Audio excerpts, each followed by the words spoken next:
इसके बाद मैं बिला ताखिर मैं नकीब मिल्लत को इस शेर के साथ दावत सुखन दूंगा। तख्त व ताज भी झुकते हैं मेरे कायद के पास, तख्त व ताज भी झुकते हैं मेरे कायद के पास। अल्लाह हर दौर में हम सबको ऐसा कायद अता करे। इंसाफ की आवाज असदुद्दीन ओवैसी, गंगा जमुना तहजीब का प्रतीक असदुद्दीन ओवैसी, कल भी बोलते थे और आज भी बोलेंगे, हमारा कायद है असदुद्दीन ओवैसी।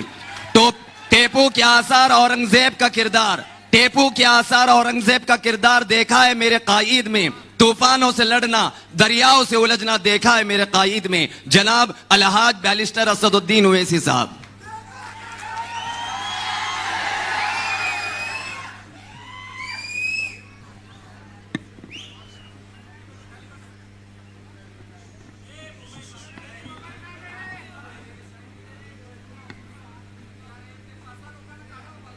औज़ुबिल्लाहि मिनश शैतानिर रजीम, बिस्मिल्लाहिर रहमानिर रहीम, अस्सलामु अलैकुम व रहमतुल्लाहि व बरकातहू।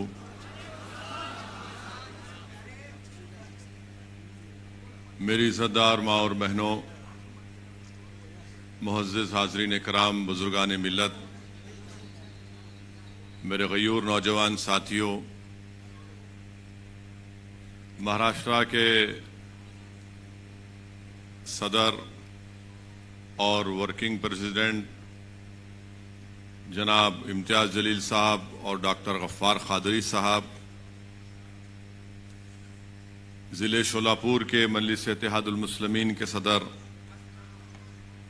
मोहतरम जनाब फ़ारूक शाब्दी साहब, शोलापुर के तमाम मजलिस इत्तेहादुल मुस्लिमीन के अरकान, ज़िम्मेदारान, मैं आप तमाम का शुक्रिया अदा करता हूं कि आपने अपना कीमती वक्त निकाल कर आज के इस इजलास में शिरकत की। और जैसा कि जनाब फारूक साहब ने बताया कि ज़िले इंतज़ामिया की तरफ से मजलिस इत्तेहादुल मुस्लिमीन को इजाज़त दी गई, सिर्फ इस हॉल में हमको अपनी मीटिंग करने का परमिशन, इजाज़त दी गई। मैं आपसे वादा कर रहा हूं कि इंशाअल्लाह ताला आइंदा जब जलसा होगा मजलिस इत्तेहादुल मुस्लिमीन का, तो जैसा हम हमेशा खुले मैदान में या स्टेडियम में करते उसी तरह एक जलसा होगा इंशाअल्लाह ताला। अब इंतज़ामिया और पुलिस की तरफ से जो परमिशन दिया गया, मैं पहले से वक्त दे चुका था फारूक साहब को कि मैं शोलापुर आ जाऊंगा। तो अल्हम्दुलिल्लाह अल्लाह सुब्हानहू व तआला ने मौका दिया कि मैं यहाँ पर आ सका। आपने अभी सुना कि इम्तियाज़ जलील साहब ने, डॉक्टर गफ्फार क़ादरी साहब ने और जनाब फारूक साहब ने तमाम अहम बातों का जिक्र आपके सामने किया। और अभी इम्तियाज़ जलील साहब ने आपको बताया कि 11 दिसंबर के दिन इंशाअल्लाह ताला मजलिस इत्तेहादुल मुस्लिमीन की जानिब से महाराष्ट्र के मुसलमानों को रिजर्वेशन के लिए और महाराष्ट्र में वक्फ जायदादों की हिफाजत के लिए मजलिस इत्तेहादुल मुस्लिमीन ने यह प्रोग्राम बनाया कि हम चलो मुंबई का एक ऐलान किए, जो 27 नवंबर को होना था, मगर हुकूमत की तरफ से हमको इजाज़तनामा नहीं दिया गया और हमारी दरख्वास्त को ये कहकर मुस्तरद कर दिया गया कि कोविड है, फलां है। मगर हमने ये तय किया कि इंशाअल्लाह ताला अब 11 दिसंबर को ये चलो मुंबई का प्रोग्राम होगा, जिसका मकसद एक ही है कि महाराष्ट्र में जो मुसलमानों में जो 50 बिरादरियां हैं उनको रिजर्वेशन मिले और महाराष्ट्र में जो वक्फ की जायदादें हैं उसका तहफ़्फ़ुज़ हो सके, उसका सही इस्तेमाल हो सके। ये दो अहम पॉइंट्स पर यह एहतजाजी प्रोग्राम और ये चलो मुंबई का ऐलान किया गया। मेरे अजीज दोस्तों और बुजुर्गों, मैं आपको बताना जरूरी समझता हूं कि जब असेंबली के इंतखाबात हो रहे थे तो उस वक्त भी मुझे आने का मौका मिला और जनाब फारूक साहब की इंतखाबी मुहिम में मैं यहां पर आया था। आपको याद होगा कि पूरी इंतखाबी मुहिम के दौरान में कांग्रेस और राष्ट्रवादी कांग्रेस की जबान पर, उनके कायदीन की जबान पर एक ही जुमला था कि मजलिस को वोट मत दो, मजलिस को वोट देंगे तो भारतीय जनता पार्टी और शिवसेना की कामयाबी होगी। ये आपने सुना था या नहीं सुना था?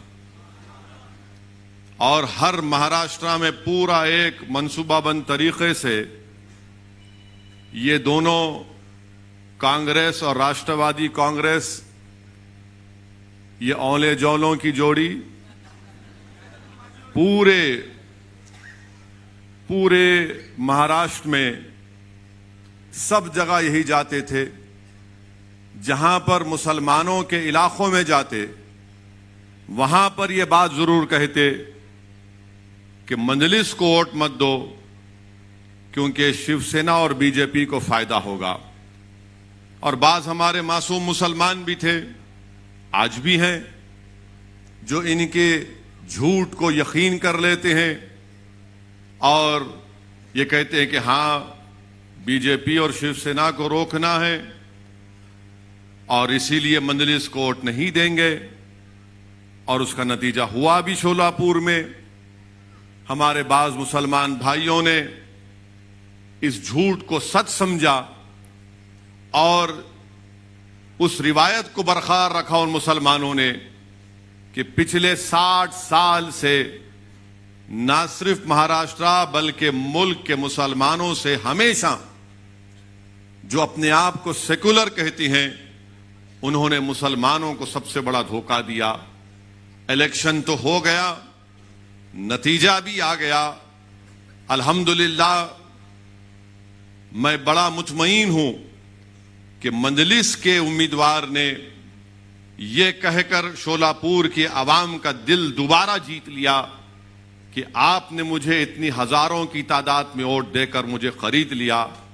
अल्हम्दुलिल्लाह ये बड़ी बात है कि किसी एक सियासी पार्टी के उम्मीदवार की कामयाबी नहीं होती है, मगर वो आपकी वोट और आपकी मेहनत और दुआओं का इस तरह से पूरे इखलास और खुलूस के साथ शुक्रिया अदा करता है और न सिर्फ जबान से इस बात का इकरार किया, बल्कि मैंने बहुत ही कम ऐसे सियासी जिम्मेदारों को देखा जो इलेक्शन में शिकस्त के बावजूद भी आवाम के दरमियान में रहते और आवाम का काम करते रहते हैं, जिसमें काबिल जिक्र हमारे फारूक शाब्दी साहब हैं। अल्लाह उनके इस जज्बे को सलामत रखे। मैं आपसे अर्ज कर रहा था कि कांग्रेस और राष्ट्रवादी ने बार बार सिर्फ यही कहा था, असदुद्दीन ओवैसी बी टीम है और बीजेपी शिवसेना को वोट मत दो वरना मोदी आ जाएगा।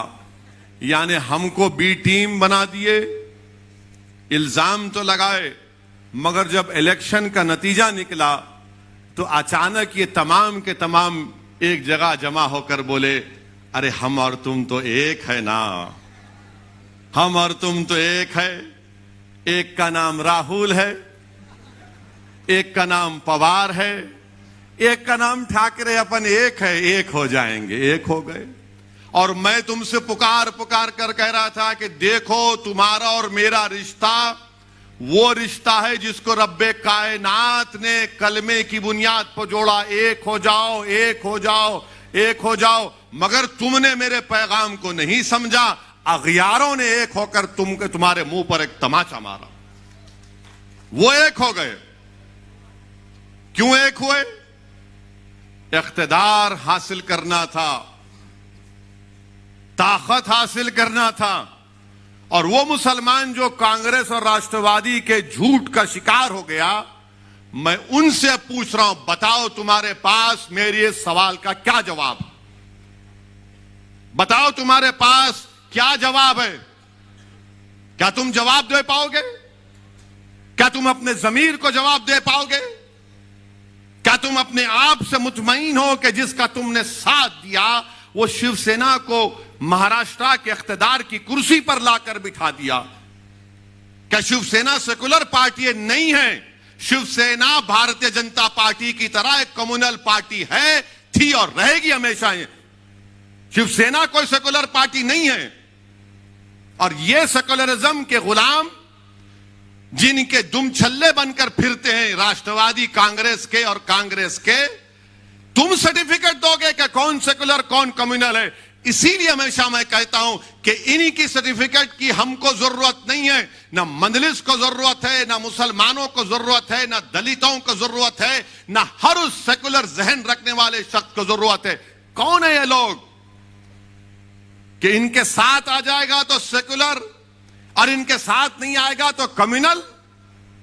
अरे तुम क्या दुकान चला रहे हो कोई नोटरी की कोर्ट के सामने के तुम स्टैंप मार के दोगे तो सेकुलर हो जाएगा? शिवसेना के सेकुलर है? बताओ शरद पवार साहब, बताओ राहुल गांधी, क्या शिवसेना सेकुलर है? और तुम सारी दुनिया के सामने जाके कहते हो कि मंदलिस को वोट मत दो। क्या तुम भूल गए 92 में क्या हुआ था मुंबई की सड़कों पर? क्या तुम भूल गए श्री कृष्णा कमीशन की रिपोर्ट को? क्या तुम भूल गए उन तमाम नफरत भरी तकारीर को? बयान करना शुरू करूं मैं, एक एक चीज एक एक जुमला याद है, मगर ये लोग अपने इख्तिदार को बचाने के लिए, अपनी दौलत को बचाने के लिए, अपने खानदान को बचाने के लिए, अपने परिवार को बचाने के लिए। अच्छा, तरफ तमाशा तो ये है, राष्ट्रवादी कांग्रेस वाले अजीत पवार 48 घंटे के दूल्हे भी बन गए थे।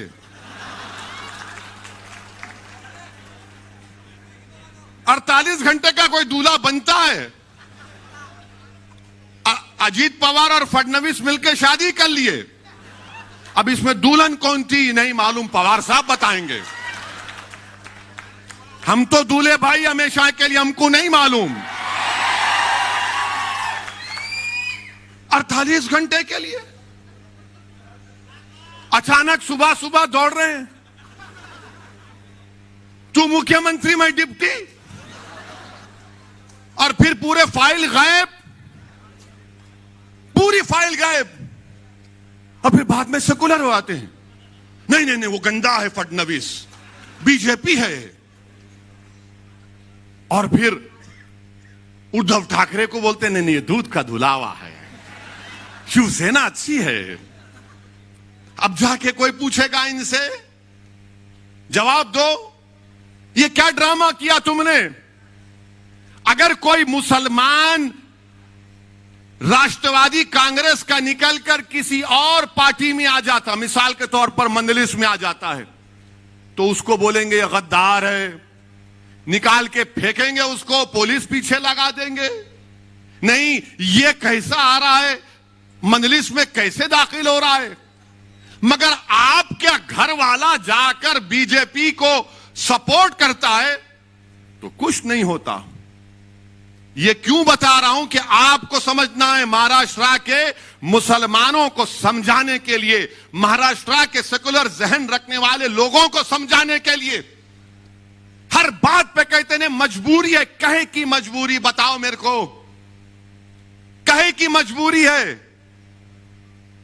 यानी हम सब भूल जाएं और तुम जो फैसला करोगे हम गुलामों की तरह, कैदियों की तरह तुम्हारे में हाँ मिलाते रहे।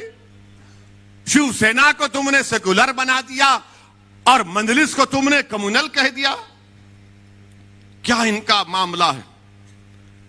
और ये तीनों की, ये 3-1 की सरकार, 3-3 मिलके सरकार चला रहे हैं और फिर बोल रहे नहीं सेकुलरिज्म को बचाना है। कौन सा सेकुलरिज्म बचाएंगे? क्या यह बात सच नहीं है कि महाराष्ट्र की विधानसभा में उद्धव ठाकरे ने असेंबली में खड़े होकर नहीं कहा था, इम्तियाज साहब अभी हालिया दिनों में कहा था ना, मंदिर के बारे में, मस्जिद के बारे में, मुख्यमंत्री है। बताओ कांग्रेसियों, राष्ट्रवादियों, तुमको शर्म नहीं आती कि तुम्हारा ताईद का एक चीफ मिनिस्टर खड़े होकर कहता है कि हमने बाबरी मस्जिद को शहीद किया था। शर्म आनी चाहिए लोगों को। याद करो मुसलमानों, जब मैं तुमसे कह रहा था, याद करो मैं जब तुमसे पुकार पुकार कर कह रहा था, तुमसे भीख मांग रहा था और आज भी मांग रहा हूं कि अब तुम इन पर भरोसा मत करो, अपने आप पर करो, अल्लाह पर करो और अपने वोट का सही इस्तेमाल करो। और आपका मामला यह है कि हमारी तकरीर सुन लिए, थाली मार लिए, आंख में दो खतरे आंसू के आ गए, आपने मुझ पर खैरात बरसा दी और घर को जाकर नहीं अब सुबह में देखेंगे। नहीं, बदलना है। इनको पहचानो, आप इनको पहचानो। अपने इख्तिदार के लिए, अपनी सत्ता के लिए, अपने खानदान को बचाने के लिए, अपने परिवार को बचाने के लिए, अपनी जेबों को भरने के लिए, अपने करप्शन के स्कैंडल्स को छुपाने के लिए इन्होंने सेकुलरिज्म को खत्म नहीं बल्कि दफना दिया। महाराष्ट्र में दफना दिया सेकुलरिज्म को कांग्रेस ने और राष्ट्रवादी कांग्रेस ने। अब क्या बोलेंगे? नहीं, मोदी को रोकना है। मेरे दोस्त, कब से फर्क पैदा हो गया बीजेपी शिवसेना में? कब से फर्क पैदा हो गया? मगर ये लोग आकर हमारे जहनों को कैप्चर करके बैठे। मुसलमानों को बोलेंगे नहीं, क्या करें? अरे क्या करना है? तुम इख्तिदार से दूर रहो, कराओ इलेक्शन दोबारा, इतना दौलत तुम्हारे पास है ना। मगर नहीं, हमारे जज्बात का मजाक उड़ाया गया, सेकुलरिज्म को दफना दिया गया और सेकुलरिज्म की खबर पर ये कांग्रेस, राष्ट्रवादी उद्धव ठाकरे अपने इख्तिदार का महल बनाकर यहां पर महाराष्ट्र में हुकूमत कर रहे हैं। मेरे अजीज दोस्तों और बुजुर्गों, बताओ क्या राष्ट्रवादी कांग्रेस और कांग्रेस पार्टी भूल गई? भूल गए वो कि मुसलमानों को रिजर्वेशन? अब बात ही नहीं करते, कोई बात ही नहीं करता। बात करते हैं तो वंकाड़े की, उन्हें मुसलमान है नहीं है। अरे ये मुसलमान को जो रिजर्वेशन होना उसका क्या? और क्यों होना मुसलमान को रिजर्वेशन? आपके पास कितने लोगों के पास जेब में कलम है? कितनों के पास नहीं है? हाथ उठाओ। यही परेशानी है मुसलमानों से। कलम रखो जेब में, ये कलम रखो, लिखो, याद रखो इन चीजों को। अब आप किसी को फोन करें, मेरे को फोन करते, इनका नंबर दो, इम्तियाज जेल का, मैं लिखो बोलते, ए कलम ला। अरे कहां रखा कलम? जेब में कलम रखो। ये कलम तुमको जिंदा रखेगा। तलवार जिंदा नहीं रखेगी, कलम जिंदा रखेगा। हम क्यों रिजर्वेशन की बात कर रहे हैं? मैं उद्धव ठाकरे के लिए अब तकरीर करूंगा, यहां से शिवसेना के लिए करूंगा। अब आपको बताना पड़ेगा मेरे इन सवालों का जवाब। क्या बॉम्बे हाई कोर्ट ने अपने इंटरिम ऑर्डर में नहीं कहा कि महाराष्ट्र में वो मुसलमानों में जो 50 या 55 बिरादरियां, उनको रिजर्वेशन दिया जा सकता क्योंकि वो समाजी तौर पर, तालीमी तौर पर, सोशली और एजुकेशनली बैकवर्ड है? क्या कहा था? नहीं कहा था? कहा था, और कहा कि तालीम में दो। उन्होंने कहा कि नौकरियों में भी दे सकते हैं, मगर नौकरियों का जो रिजर्वेशन है उसका कोटा बढ़ गया, मगर तालीम में दो। आपने क्यों नहीं दिया? क्या कांग्रेस पार्टी जबान बंद करके बैठी है? राष्ट्रवादी कांग्रेस मुंह बंद के बैठी है? ये तुम्हारी मोहब्बत है मुसलमानों से? मगर नहीं, हम क्यों पूछ रहे रिजर्वेशन?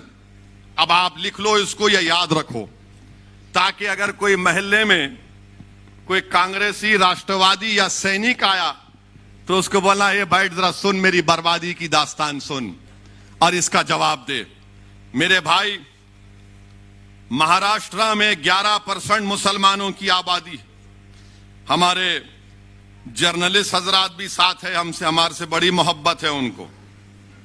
हमसे भी मोहब्बत थी मालूम था, मगर हमारी गाड़ी से भी मोहब्बत हो गई। मुबारक हो, दूल्हे की गाड़ी जब आती है तो नाचते हैं लोग। महाराष्ट्र में कितने मुसलमान के पास ग्रेजुएट हैं? खाली 4% मुसलमान ग्रेजुएट हैं महाराष्ट्र में।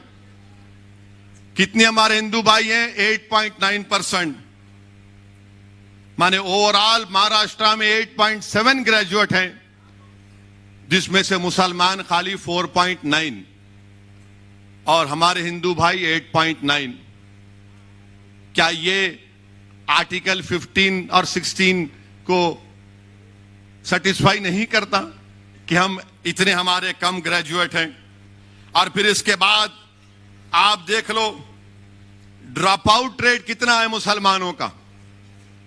ड्रॉप आउट रेट, अब आप खुद अंदाजा लगाइए कि जो मुसलमान प्राइमरी में, अगर 22% मुसलमान प्राइमरी स्कूल में है, मिडिल स्कूल में आते आते खाली 13% हो जाता। कितने? प्राइमरी में 22, तो मिडिल में आते आते 13 हो जाता, और वो मैट्रिक में आते आते खाली 12% हो जाता, और हायर सेकेंडरी इंटरमीडिएट में आते आते वो 7.1% हो जाता, और उसके बाद ग्रेजुएट खाली 4 होते। अब आप सोचो कि आपके घर में आपकी औलाद है, उसको आप प्राइमरी स्कूल में डाल दिए, अब तो को स्कूल खुल रहे हैं, यानी अगर 22% मुसलमान के बच्चे प्राइमरी स्कूल में हैं, तो मिडिल स्कूल में आते आते 13% हो जाता, मैट्रिक में आते आते 12% हो जाता, हाई इंटरमीडिएट में, हायर सेकेंडरी में आते आते 7% हो जाता, ग्रेजुएट होते होते 4% हो जाता। यह सबसे कम है, सबसे कम है। ये नहीं देंगे मेरे को रिजर्वेशन, मेरे बच्चे नहीं पढ़ेंगे क्या? उनके मुस्तकबिल में नहीं है कि काबिल बने, पढ़े लिखे बने, डॉक्टर बने, इंजीनियर बने, MBA करे, MCA करे, गवर्नमेंट की नौकरी मिले? मगर नहीं, सेकुलरिज्म को तुमको जिंदा रखना है। तुम सेकुलरिज्म के गुलाम और कैदी बने हुए हो मुसलमानों। क्या मेरे मुकद्दर में यह लिखा है कि मैं सेकुलरिज्म के ट्रेन के स्टेशन पर हमेशा कूली बनकर इन जालिमों का बोझ उठाऊं? क्या तुम अपनी औलाद के मुस्तकबिल का बोझ नहीं उठाओगे? क्या तुम अपने बच्चों के लिए स्कूल नहीं मांगोगे? क्या तुम अपनी बच्चियों के लिए ग्रेजुएशन नहीं मांगोगे? तुम कब तक इन लोगों की गुलामी करोगे? और ये झूठ पे झूठ, झूठ पे झूठ, पीठ पे इतने खंजर मारे गए मुसलमानों के कि पीठ पे कोई जगह बाकी नहीं है जहां पे तुम्हारा जख्म ना हो। इतना धोखा दिया गया, इससे खून खौलता है जब यह पढ़ता हूं मैं। तो मेरी जबान का अगर कोई कहता है कि ओवैसी की जबान कड़वी है, तो यह क्या है? फिर मैं घर में जाकर सो जाऊं कि मेरी कौम के बच्चों को स्कूल नहीं है? 22% से स्कूल में दाखिला और ग्रेजुएशन तक सिर्फ 4%। क्या गरीबी मेरा मुकद्दर बना दोगे? क्या गुर्बत मेरी जिंदगी में रहेगा और मेरी औलाद भी रहेगी गुर्बत में? मेरे अजीज दोस्तों और बुजुर्गों, यह बर्बादी की दास्तान है महाराष्ट्र के मुसलमानों की। और फिर ये बोलते, आपको यह भी बताना चाहूंगा, यह पूरा डेटा है। मीडिया के लोग अगर ये समझ रहे हैं कहां से लाया, मैं दिमाग से नहीं लाया हूं, पढ़ के लाया हूं। और मैं कोई ऐसा बोलने वाला नहीं हूं, मैं उसकी तरह नहीं हूं जिसने कहा था किसानों को कैनाल में पानी नहीं आया तो जाके मुंह दो, उसको दिमाग नहीं होगा, मेरे को बहुत दिमाग है।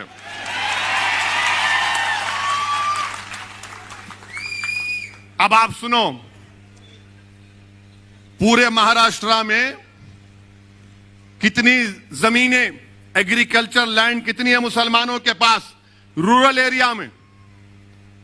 और वो मुसलमानों को मैं याद दिला रहा हूं जो उस वक्त असेंबली के इलेक्शन में जो बैंड बाजा की पार्टी बने हुए थे कांग्रेस राष्ट्रवादी के लिए, सेकुलरिज्म सेकुलरिज्म, वोट दो वैसी आ जाएगा। अब बोलो, देखो कितनी जमीन तुम्हारे पास है, जिरात की जमीन, एग्रीकल्चर जमीन, देही इलाकों में। मराठाओं के पास, जिनके पास कोई जमीन नहीं है जिरात की, मराठाओं के 8.66% हैं। जिनके पास एग्रीकल्चर की कोई जमीन नहीं है। कितने मुसलमानों के पास एग्रीकल्चर की जमीन नहीं है? अच्छा, यहां कोई गांव से आया?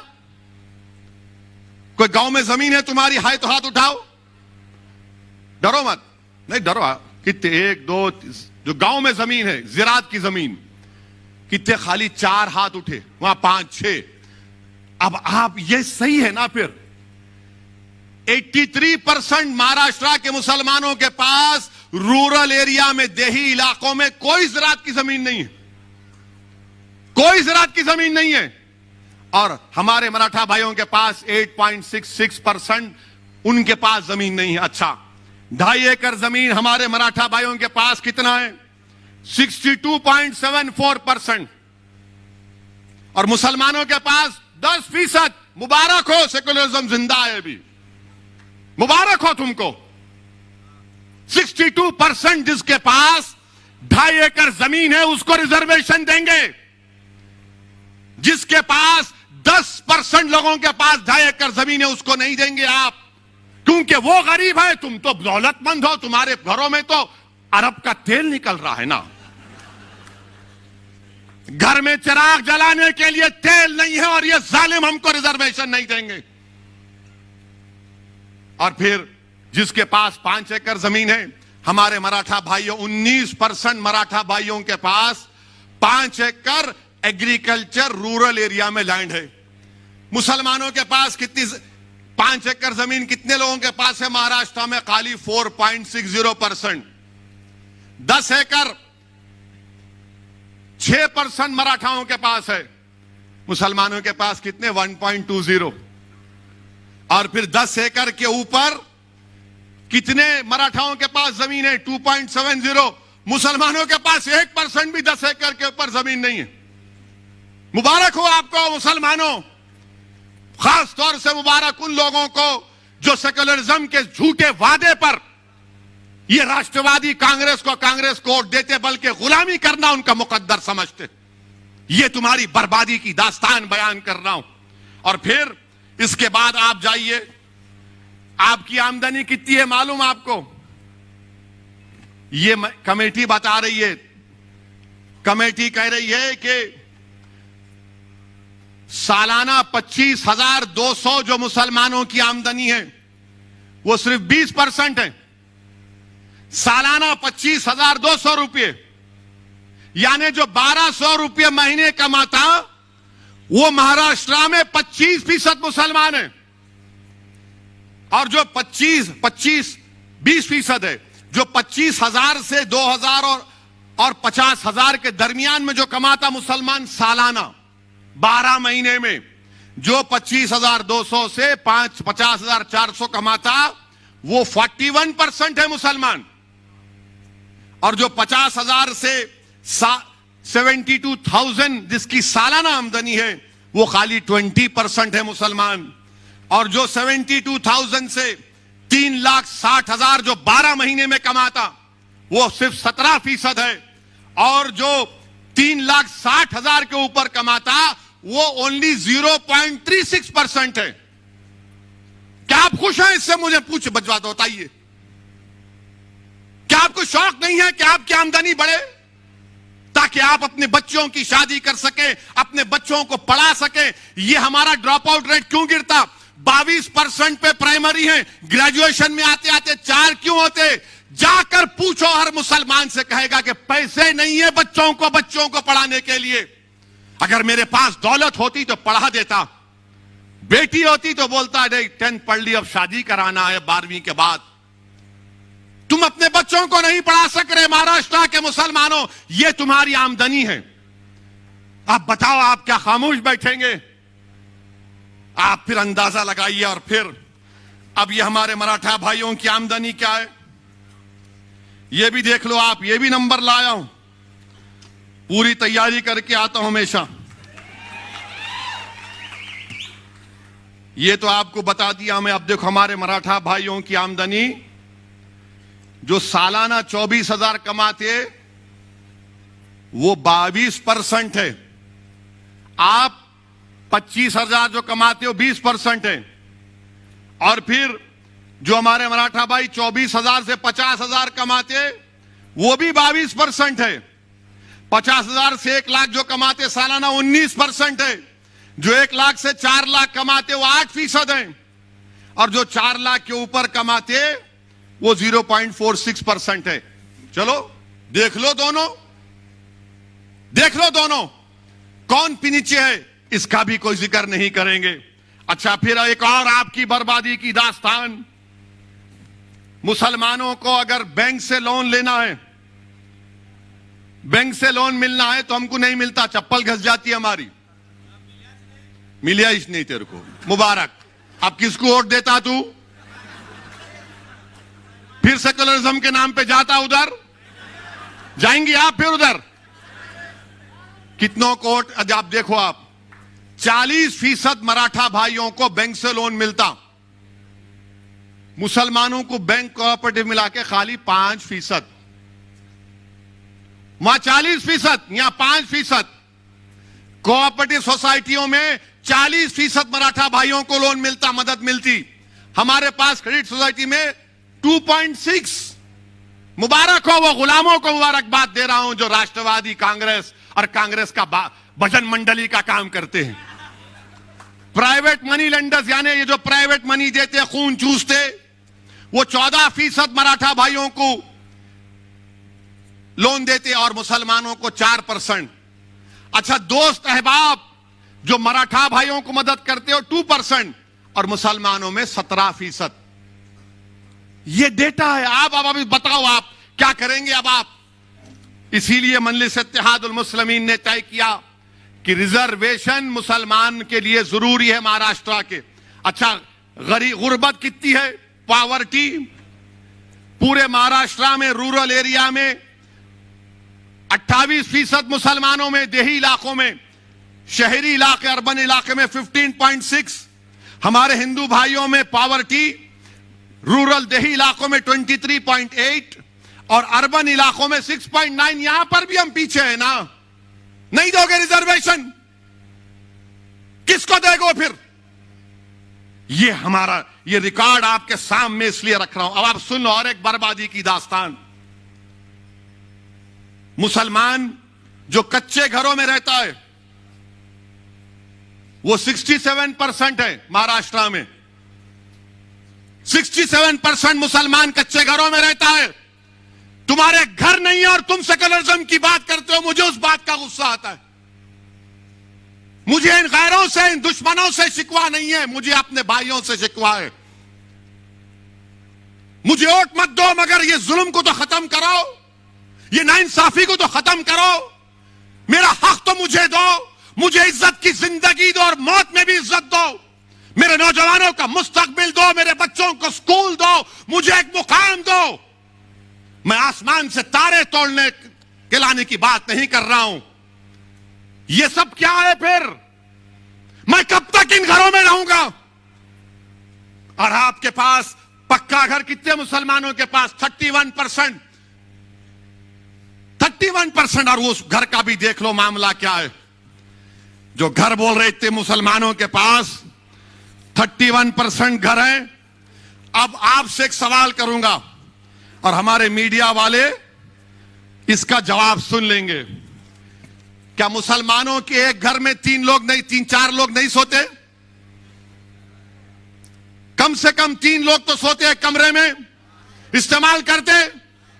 जोर से बोलो, इनको मालूम होना ना, नहीं तो इन्हों हमारे पीछे रहते।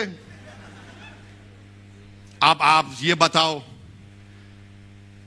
आपको जानकर तकलीफ होगी कि हमारे मराठा भाइयों के पास 3 रूम के कमरे 20% लोगों के पास है। 2 रूम का घर 48% लोगों के पास है। 4 रूम का घर 8% लोगों के पास है। 5 से ज्यादा कमरे का घर 3% लोगों के पास है। मेरे पास क्या है? मेरे पास सेकुलरिज्म है। मेरे पास धोखा है। मेरे दादा को धोखा दिए, उनके बाप को दिए, मेरे बाबा को धोखा दिया, अब तुमको धोखा दे रहे हो। नौजवानों, कल मुस्तकबिल तुम्हारा होगा। तुमको अपना हक हासिल करना पड़ेगा। तुम्हारे वालिद ने तकालीफ उठाई, तुम्हारे दादा ने तकालीफ उठाई। हमने जिन्ना के पैगाम को ठुकराया, हमने भारत को अपना वतन माना और मानते रहेंगे। हमने संविधान को माना मगर जमहूरियत को माना। यह कौन सी जमहूरियत है कि आप मुझे गरीब रख रहे हैं? मेरे अजीज दोस्तों और बुजुर्गों, ये आपके सामने इसलिए कह रहा हूं। अच्छा, कितने मुसलमान स्लम में रहते हैं? महाराष्ट्र की रिपोर्ट कह रही है 54% लोग स्लम इलाकों में रहते। और आपको मालूम, हमारे मराठा भाइयों के पास 76% मराठा भाइयों के पास टॉयलेट है, मुसलमानों के पास खाली 35%। ये डेटा है। मेरे को मालूम है कि कल के बाद हमारे मीडिया वाले, बल्कि आज शाम से शुरू कर देंगे कि शोलापुर में ओवैसी ने भड़काऊ भाषण दिया। अरे थू है तुम्हारी बातों पर, कोई परवाह नहीं है। तुम जो लिखते लिखो, जो दिखाते दिखाओ, मेरी जबान को तुम रोक नहीं पाओगे। यह जुल्म है मेरे मुसलमानों से, यह जुल्म है मुझसे। तुम रिजर्वेशन नहीं देना चाहते मगर जुल्म क्यों कर रहे मुझ पर? क्यों जुल्म कर रहे मुझ पर? और आपको मालूम, मेरे अजीज दोस्तों और बुजुर्गों, आपके सामने हर चीज को खोल खोल कर बयान कर दिया हूं। अब आप देखो, क्या एक मुसलमान आईएएस ऑफिसर है महाराष्ट्र में? वो एक है, उन्हें बोल रहा मैं नहीं हूं, मैं हिंदू हूं बोल रहा हूं उन्हें। अल्लाह को मालूम उन्हें क्या है, आई डोंट नो। इधर भी है उधर भी है, उन्हें बिन पेंदे का लोटा है, उन्हें भी ऐसा है। और ये जो राष्ट्रवादी और कांग्रेस के बोलते अरे अरे नहीं मियां, उन्होंने आके बोल के चले जाते, उनका क्या है? अरे मैं आके बोल के नहीं जाता हूं, मैं ये तमाम हकीकत बयान कर रहा हूं। और अगर तुमको समझ में नहीं आया तो बुला लो, बैठ के बात करेंगे। अच्छा, एक मुसलमान आईएएस ऑफिसर नहीं है महाराष्ट्र में। आईपीएस ऑफिसर हमारे मराठा भाइयों के 28% आईपीएस ऑफिसर है मराठा भाई। कितने हैं? आपके कितने हैं? 1.9%। बजाओ थाली अब। 28% है उनको रिजर्वेशन देने की बात ये तमाम, ये तीनों कर रहे हैं। ये अमर अकबर एंथनी की जोड़ी। हमको नहीं देंगे। गारत का गवाह भरता ही नहीं है उनका। 28% आईपीएस ऑफिसर। अच्छा, मंत्रालय में कितने हमारे मराठा भाई काम कर रहे हैं? 16.17%। यानी मराठा भाइयों की आबादी इम्तियाज साहब 33% है। यानी 33% आबादी हमारे मराठा भाइयों की है। आधे से ज्यादा आईएएस ऑफिसर हैं। 28%, 33% पॉपुलेशन, 28% आईपीएस ऑफिसर। आईएफएस कितने हैं मालूम आपको? 18% है हमारे मराठा भाइयों के। आपके कितने हैं? नो, जीरो हैं आप। मेरे अजीज दोस्तों और बुजुर्गों, ये नाइंसाफी की तमाम बातें मैंने आपके सामने रख दिया। अब आप कच्छा पीने का पानी भी ले लो। वैसे माशाल्लाह ये राष्ट्रवादी और ये कांग्रेस शोलापुर में कितने 5 दिन में एक बार पानी, रोज पानी आता आपको? आता फारूक? 5 दिन में एक मर्तबा आता। हाँ,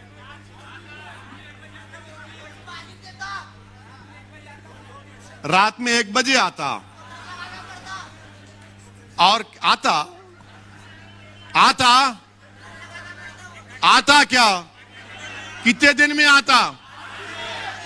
तो तुम दोबारा आने देंगे उनको बल्दिया इलेक्शन में? तुम आओगे इंशाअल्लाह ताला। जो पानी नहीं दिए, रिजर्वेशन नहीं दिए, वो घर में बैठेंगे इंशाअल्लाह ताला। यानी ये देखो आप, पानी का भी लिखा हुआ है डेटा। अब तुमको मैं मोटर लगा के जा रहा हूं, ये डेटा दे के खींच, अब दबा के मोटर लगा और खींच अपना रिजर्वेशन। अब तुमको मोटर का काम करना है। अब तुम खामोश नहीं बैठोगे, लगाओगे मोटर। राष्ट्रवादी कांग्रेस बीजेपी शिवसेना का मोटर, ये देख खींच। ये काम करना है आपको। आपको मालूम कितना पानी मिलता? मराठा भाइयों के घर में 35% पानी का कनेक्शन आपके पास, मुसलमानों के पास, यानी पब्लिक टैप पब्लिक सब मिला के कितना है बोलो? पब्लिक वाटर टैप 46%, अपने पास खाली हैंड पंप। बोरवेल 16% मराठा भाइयों को, यहां पे खाली 4%। आप बताओ मेरे भाई, आप बताइए फिर। अब आप, इसीलिए मजलिस ने इन तमाम बातों को महसूस किया और हमने यह फैसला लिया कि अब और इस पर इंतजार नहीं किया जा सकता। हमको मुसलमानों के जो 50 बरादरियां हैं, जिनको हाई कोर्ट ने कहा कि इनको रिजर्वेशन मिल सकता है, मिलेगा। मराठा भाइयों को सुप्रीम कोर्ट ने भी कह दिया कि इनका डेटा एम्पिरिकल डेटा नहीं है, इनका बैकवर्डनेस का, सोशल एजुकेशनल बैकवर्डनेस का। आप देना है दो, आप, हम रोक नहीं रहे। मगर इंसाफ किससे होगा? इंसाफ ताकतवर से होगा या मजलूम से होगा? इंसाफ किससे होगा बताओ? इंसाफ ताकतवर से होगा, मजलूम से होगा? इंसाफ ताकतवर से होगा या कमजोर से होगा? इंसाफ तो कमजोर से होना चाहिए ना, इंसाफ तो मजलूम से होना चाहिए। ताकतवर को और ताकतवर करना ये इक्वालिटी नहीं है, कमजोर को ताकतवर के मुकाम पर लाना ये इक्वालिटी है, जिसका भारत की संविधान में बाबा साहिब अंबेडकर ने आर्टिकल फंडामेंटल राइट उसको बना दिया, राइट टू इक्वालिटी को। हम तो वही पूछ रहे हैं मेरे अजीज दोस्तों और बुजुर्गों। यही चंद गुजारिशात मुझे आप तक करना था। 11 दिसंबर को चलो मुंबई का प्रोग्राम है, उसमें जरूर शिरकत करिए। अगर आप नहीं आ सकते तो उसके लिए दुआ करिए। और मैं ये महाराष्ट्र की सरकार से कह रहा हूं, ये अमरावती में जो तबाही और बर्बादी हुई ठीक नहीं हुआ। क्या कर रहे थे हुकूमत आपकी? कैसा किसी दुकानों को जलाया गया? किसने किया ये? चाहे किसी मजहब के मानने वाले की दुकान हो। क्या सरकार चला रहे हैं तुम लोग? लॉ एंड ऑर्डर मेंटेन करना नहीं आता? तुमको नहीं मालूम था कि गड़बड़ होगी? किसने जुलूस निकाला वहां अमरावती में? दुकानों को तशद्दुद के जरिए बर्बाद कर दिया गया। मजलिस हमेशा से तशद्दुद किया है, मगर यह सरकार की जिम्मेदारी है। मेरे अजीज दोस्तों और बुजुर्गों, यही चंद बातें आप तक पहुंचाना था। अभी तो यह स्टार्ट लिया हूं, फिर आऊंगा, मैदान में जलसा होगा, इंशाअल्लाह आधी बात करेंगे पूरी। मगर आपसे गुजारिश है कि मैंने जिन इन अहम बातों का जिक्र किया, सोचिए थोड़ी देर के लिए, यहां से एक फिक्र लेकर जाओ। याद रखो कि मुस्तकबिल आपका है, रिजर्वेशन मुसलमानों का हक है। और महाराष्ट्र की सरकार, ये तीनों पार्टियों की सरकार, अगर ये सेकुलरिज्म को, इक्वालिटी को मानते हैं तो इनको महाराष्ट्र के मुसलमानों को रिजर्वेशन देना पड़ेगा। नागपुर के असेंबली के सेशन में बिल लाओ और महाराष्ट्र के मुसलमानों से इंसाफ करो। अस्सलाम वालेकुम व रहमतुल्लाहि व बरकातुहू। बहुत बहुत शुक्रिया। एक खास कर ऐलान है कि मजलिस इत्तेहादुल मुस्लिमीन शहर शोलापुर के सभी पदस्थ अधिकारियों की जानिब से हम लेकर आ रहे हैं डिबेट का नया प्रोग्राम देश के साथ, जहां होगी हर अहम मुद्दे पर बात। कोई हंगामा नहीं, शोर शराबा नहीं, टीवी चैनलों की तरह लड़ाई झगड़ा नहीं और ना हाथापाई।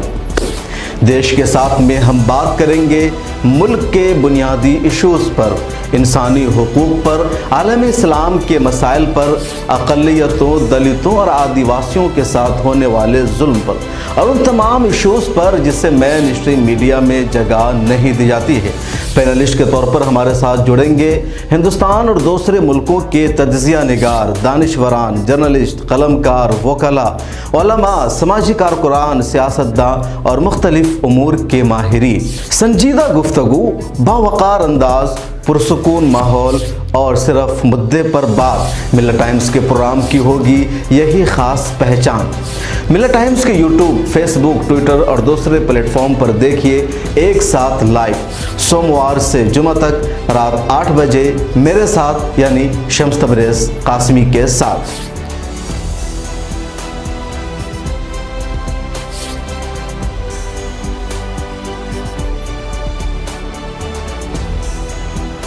हमारी वीडियोस देखने के लिए बेहद शुक्रिया। मिल्लत टाइम्स की खबरें पढ़ने, सुनने और देखने के लिए गूगल प्ले स्टोर से ऐप डाउनलोड करें।